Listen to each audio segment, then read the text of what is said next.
Ang nagtraidor sa Rax Pirate at siyang nagbenta kay Shaki sa world government. So sino nga ba yan? So eto, ang susubukan nating alamin sa video natin ngayon. Pero bago tayo magsimula, ay kung bago ka pa lang din sa channel natin, ay huwag mo kalimutan mag-subscribe at pakipindot na rin ay ang notification bell para ma-update ka every time na meron tayong bagong upload. So yun lang naman po at ulit, ay huwag na nga natin patagalin pa, simulan na natin yan. So hindi naman lingid sa kaalaman natin na itong grupo ng Rax Pirate ay binubuo ng mga individual na pagkalakas-lakas. Ngunit ganun pa man rin, ang salitang unity o pagkakaisa ay halos di mo makita sa grupo na to. So makita man, itong pagkakaisa sa kanila ay napakadalang niyan, napaka-rare niyan. At nakita naman natin sa mga naunang chapter ay sila mismo nagpapatay, nagtitirahan sila dyan. So kaya nga masasabi na bagamat pagkalakas-lakas ng grupo na to, pero sadyang napakagulo ng mga miyembro nga nito. Pero ang katanungan nga ay sino yung pinaka-traidor dito sa Rax Pirate? Sino yung nag-traidor sa kanila at yung nagbenta kay Shaki para mapunta sa world government? So para sagutin yan ay babalikan natin yung insidente bago pa magsimula muna yung gera sa may God Valley. At dito nga mismo yan sa may Pirate Island na kung saan etong si Don Marlon nung gabing binabantayan niya si Shaki kasama yung kanyang mga grupo ay biglaan na lang inatake at pinatay etong si Don Marlon. At pagkatapos niyan ay tinangay na nga si Shaki. So now, ang tanong ay sino ang makakagawa nito kay Don Marlon? So sa palagay ko nga rito, ang makakagawa niyan kay Don Marlon ay kabilang mismo rito sa mga pinaka main members ng Rax Pirate. Dahil kung isipin, oo nga hindi halos magkakasinlakas itong mga to, pero masabi natin na bawat isa sa kanila ay kayang pumalag sa isa't isa. At ang tinutukoy ko nga rito na possible na nag-traidor dyan sa Rax Pirate at yung pumatay kay Don Marlon ay walang iba kundi eto na nga yang si Wang Zi. At etong si Wang Zi na nga rin mismo yung nagbenta kay Shaki para mapunta sa world government.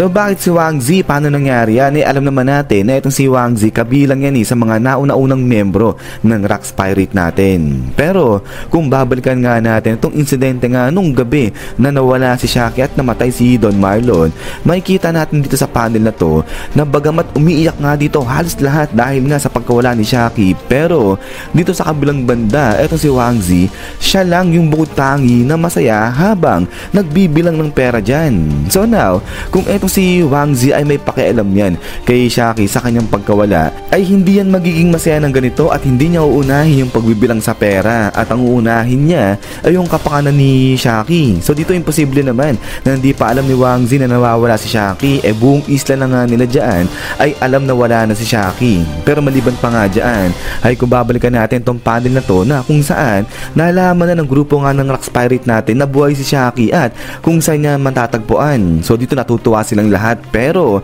sa kabilang banda dito mapapansin kay Wang Zi na pinapawis siya at para nag-aalala. At eto nga yung sinabi niya dyan, "That seems fishy. You sure about your source?" So itong galawan dito ni Wang Zi ay talagang nakakasuspecha yan. Kasi nga, nung malaman niya na buhay ayan si Shaki at kung saan yan matatagpuan, imbis na matuwa siya, ay parang natakot pa, nag-alala. Itong si Wang Zi at eto nga yung itsura na parang di siya makapaniwala o parang may iniiwasan siya dyan at pinapawis nga siya dyan. So kabaligtaran sa reaksyon ng mga kasama nga niya na kung saan nalaman nila na buhay si Shaki at kung saan yan matatagpuan, ay talagang nagdiwang sila. Kasi nga ibig sabihin nito, pwede pa nilang mailigtas ang si Shaki, habang etong si Wang Zi hindi ganyan yung nakikita niya. So ang datingan lang nito kaya nag-aalala o natatakot ng ganito etong si Wang Zi kung bakit ganyan yung kanyang reaksyon, dahil natatakot siya na ngayong alam na ng grupo ng Rax Pirate na pwede ngang iligtas ang si Shaki.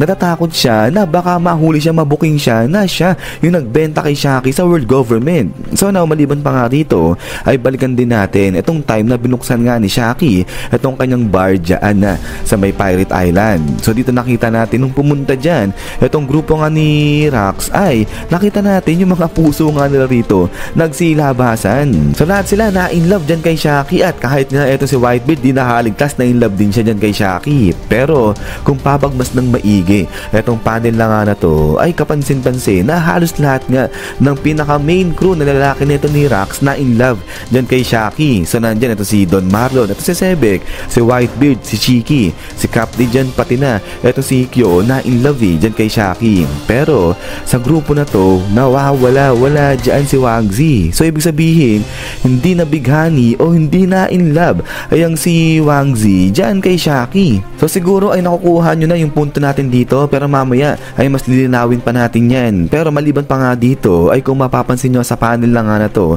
na kung saan susugurin na ng Rocks Pirate natin yung God Valley para iligtas ay ang si Shaki, ay makikita na wala rito ay ang si Wang Zi. So wala na naman siya sa picture. So dito sinabi nga ni Strusen na si Wang Zi di ba magpapaiwan yan dun sa may Hachinosu sa may Pirate Island. So ang tanong, bakit nagpaiwan ay ang si Wang Zi dun sa Pirate Island? Bakit hindi siya sasama sa pagliligtas dyan kay Shaki? So yung isa sa posibleng kasagutan nga rito ay dahil etong si Wang Zi ay sa simula pa lang din naman talaga ay wala siyang pakialam rito kay Shaki. Hindi niya iniibig yan, hindi niya gusto yan. Di katulad ng mga to nila Sebek na talagang mahal nila, iniingatan nila ay ang si Shaki. So kaya nga mataas-taas yung possibility niya na etong si Wang Zi siya yung nagbenta rito kay Shaki para mapunta yan sa world government. Kasi nga kung di niya naman mahal, kung walang pakialam etong si Wang Zi dyan kay Shaki, ay talagang ibebenta niya yan sa world government dahil malaki yung gantimpala na makukuha niya kapag etong si Shaki napunta yan sa may world government. So ang posible pa nga niya na kaya baka ganito yung nakita natin sa panel na to, na habang umiiyak na nga lahat dyan sa may Pirate Island, ay eto si Wang Zi ay tuwan-tuwa at nagbibilang ng pera. Baka yung perang binibilang niya dyan, yan yung binayad sa kanya ng world government kapalit ng pagsusuko niya o pagbibigay niya kay Shaki dyan sa world government. Pero maliban pa rito, yung isa pang posibleng rason kung bakit hindi sumama itong si Wang Zi dito sa grupo ni Rock sa pagpunta dun sa may God Valley para iligtas si Shaki ay dahil gusto ni Wang Zi na mapunta sa kanya ng buo yung Pirate Island. So balikan naman natin dyan yung sa mga nauna-unang panel pa o mga chapters na kung saan itong grupo ni Rox pumunta dun kay King Harald para i-recruit yan. So dito ay napag-usapan nga nila yung God Valley at ito si Ganzu, ang sabi niya nga dyan na napakaraming ginto pala yung matatagpuan yung makikita dun sa may Pirate Island. At ito nga sabi niya dyan, it turns out there's a gold lode under that island. When the criminal underworld found out, they rushed to help mine it and the prisoners made themselves a fortune. So ang ibig sabihin, kapag napasayo yung Hachinosu ay talagang yayaman ka kasi ang daming ginto nga yung matatagpuan dyan. But then, ay going back, eto nga yung mga rason kung bakit hindi sumama etong si Wang Zi, kasi posible na siya yung nagbenta kay Shaki dyan sa world government. At kung etong si Wang Zi nga yung nagbenta dyan, kapag naligtas successfully nila Rox etong si Shaki, syempre ituturo ni Shaki na etong si Wang Zi yung nagbenta sa kanya dyan sa world government. At pangalawa, kaya hindi sumama ito si Wang Zi papunta dyan sa may God Valley kasi alam niya na posible yung grupo ng Rocks Pirate ay matalo at maubos dyan sa may God Valley. At kapag nangyari yun, ay sa kanya mapupunta ng buo yung Hachinosu kasi wala na yung ibang mga big boss, siya na lang natitira kaya automatically sa kanya mapupunta yan. At ganyan nga, di ba yung nangyari? Sa kanya talaga napunta yung Hachinosu, kinuha na lang sa kanya yan ni Blackbeard. Pero ayan ay kayo ba sa tingin nyo na ito talagang si Wang Zi yung traidor dyan sa Rocks Pirate at yung nagbenta kay Shaki para mapunta yan sa world government at dun nga sa mga Celestial Dragon? So siguro pa i-comment na lang guys dyan sa baba kung ano yung mga reaction, mga comment nyo rito. At pagkatapos nga nyan is hanggang dito lang guys itong video natin. So ayan, ay sana nagustuhan nyo itong munting theory natin patungkol dyan kay Wang Zi. At huwag nyo pala kalimutan mag-iwan ng like. Sino naman, lagi mag-ingat. God bless nyo lahat at kita-kits tayo ulit.